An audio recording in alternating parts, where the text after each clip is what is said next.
retro fans. In this episode I'm going to talk about how to use an external sync source in conjunction with Mssiah.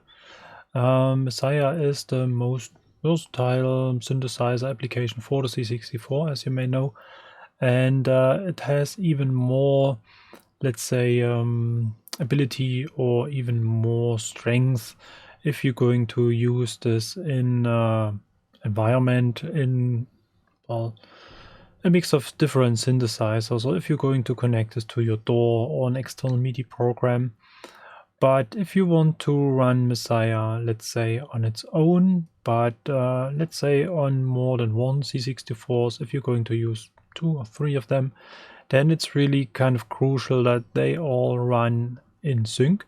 And there are several technical solutions how to do this, and today we're going to talk about a external sync solution that's going to be the Roland SBX-1. And that's a very interesting box because it has a couple of different options, and some are useful for Mssiah and some are less useful for our purpose. But I'm going to give you a brief overview of what this box can do for us. As you can see, it's quite compact and it's pretty robust. So it's really made for stage usage. And basically we have 2 different sections. So we got a so-called DIN sync and we got a CV gate out. And for our exercise we're going to focus on DIN sync. And if you are familiar with, let's say, older synthesizers, or if you have a modular synthesizer that lacks kind of MIDI interface, for example, but you want to sync this as well, then the CV/gate option is a very interesting thing. And you have different settings what you want to have for your trigger signals. But as I said, we're going to focus on the DIN sync section. And just briefly go through the knobs and displays we have here on this. As you can see, we have 4 different clock sources. So we can use an external DIN sync to sync this box. We can use MIDI. So if we're going to connect this to a synthesizer, for example, then we can use the MIDI from the synthesizer to sync this box. We can use USB if we're going to connect this with a USB cable to our Mac or PC. Then we can use this even as a USB MIDI interface, for example. And we have this internal clock source. This is what we want to use today, because I'm talking about, let's say, a standalone setup of, let's say, 2 or 3 different C64s running, for example, Mssiah, and we want to bring them into sync. And this is a so-called DAW-less setup. So basically, and we got a couple of other knobs here as well, and I think the most important one is the tempo knob, where we can adjust the BPM, for example, and we even have a fine tuning. So if we really want to run our tune at 127.76 BPM, whatever, then we got some fine tuning knob. Well, I have probably never used this, but yeah. And there's another interesting option that's so-called shuffle, and we can adjust shuffle from 0 to a pretty high value, 50 as maximum.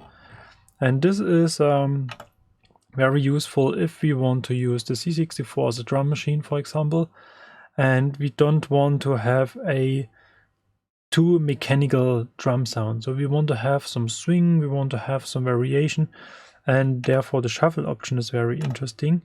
And especially in conjunction with the shuffle option, the so-called DIN sync 48 option is very interesting. This basically doubles the speed of the sync signals, and you have to set this on your, let's say, slave machine as well, otherwise it will run pretty fast. And this doubles the resolution of our sync signal as well. So, and if you work with shuffle, for example, then you have some more, let's say, fine tuning ability if you run this at 48. And fortunately, Mssiah is able to run at 48. sync speed as well. And then we got a tab knob where we can kind of tap in our BPM, or we just use the knob here. And we got stop and play and pause, and this is to control our external device. So, and interestingly, we got different outputs as well. As I mentioned, we got a MIDI connection, a USB connection, we got a MIDI in out, and we got a DIN sync in out. And this is very important because the C64 in conjunction with Mssiah has basically two options how we can sync this. One is a standard MIDI cable that basically looks like this. And the other one, and this is coming back from the time of Prophet 64, which is the predecessor of Mssiah. It had no MIDI connection, but you were able to use the user port, which is, oops, at the left side of the C64 rear. And there's a description in the Mssiah manual how to build a cable. And in the former time, when I was using the C64s without a door, for example, then I have used this kind of cable, which I built out of a, let's say, old reset switch and a normal standard DIN plug. And this is a little bit, well, I don't know, crazy or strange. If we're going to use the user port sync, then we have to use this section. If we're going to use the MIDI sync on the C64, then we have to use this section. That's a little bit confusing, and every time I start to work with this box, for example, I kind of, well, step into the trap and use probably the wrong output. But for today's exercise, we're going to use the MIDI output, and therefore we're going to use a standard MIDI cable, which I'm just going to connect to one of these outputs here. And then I just pull the C64 a little bit towards me. We can see the MIDI connection of the Mssiah cartridge. And well, the cartridge itself looks like this. Got a MIDI connection, and that's basically all we have on this cartridge. And just going to connect this to our Mssiah. And then I think it's about time to switch over to our C64 view so that we have full control over the software as well. So as I said, it's a pretty compact box, pretty solid, and actually it's a little bit hard to get nowadays. I think Roland has abandoned the production of this box quite a while ago.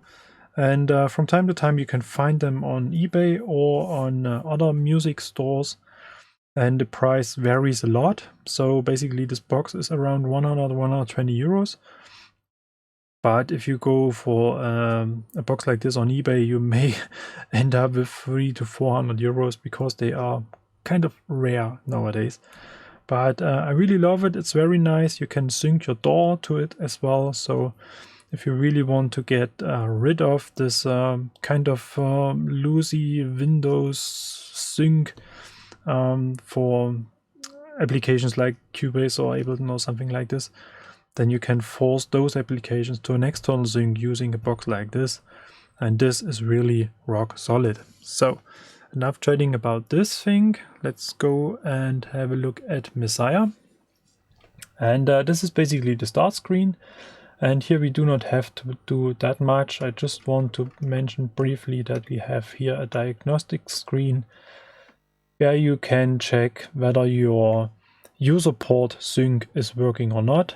In case it is, then two of those white little squares above C and D are kind of blinking or solid on off.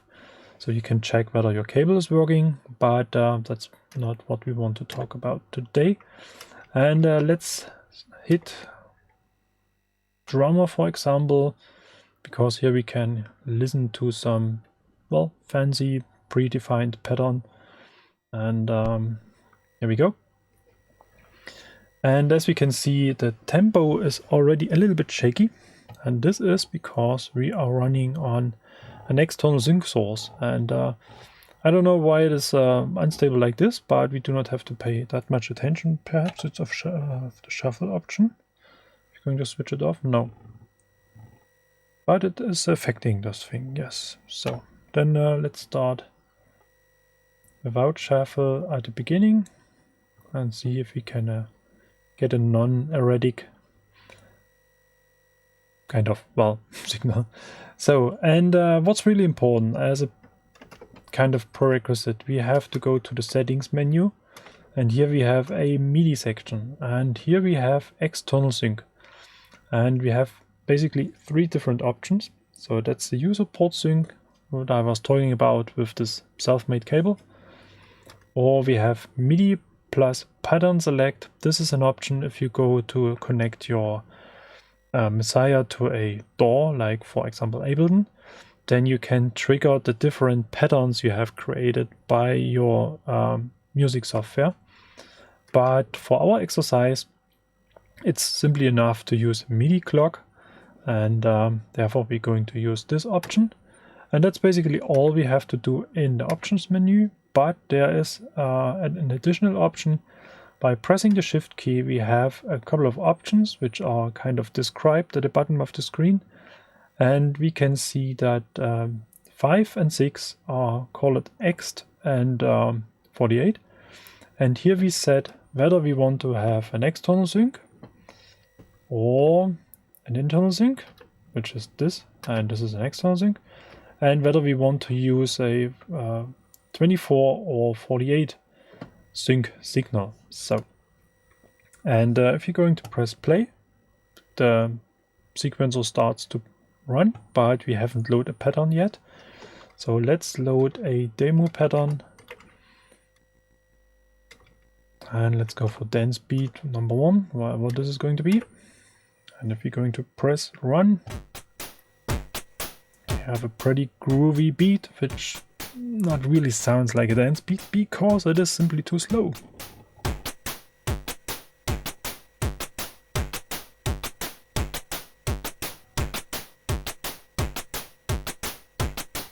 Still a bit strange for dance beat.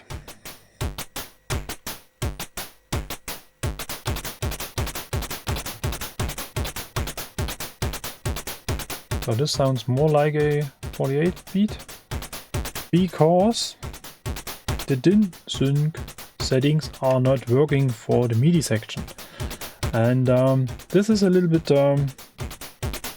well, uncomfortable, because if you have a mixed environment, and I'm just going to turn down the volume a little bit. I think it's not really loud, but don't want to shout over it.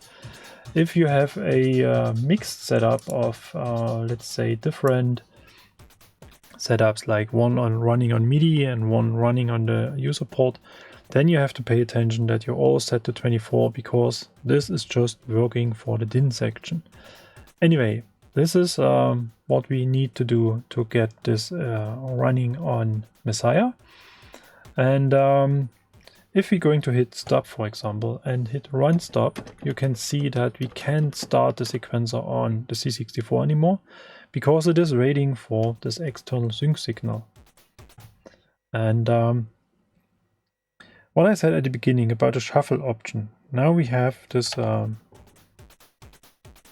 24 sync speed, and therefore the shuffle may sound a little bit drunken, I will say, because we are lagging the resolution of the 48 DIN sync speed, and Mssiah has to decide when it is going to play the sample.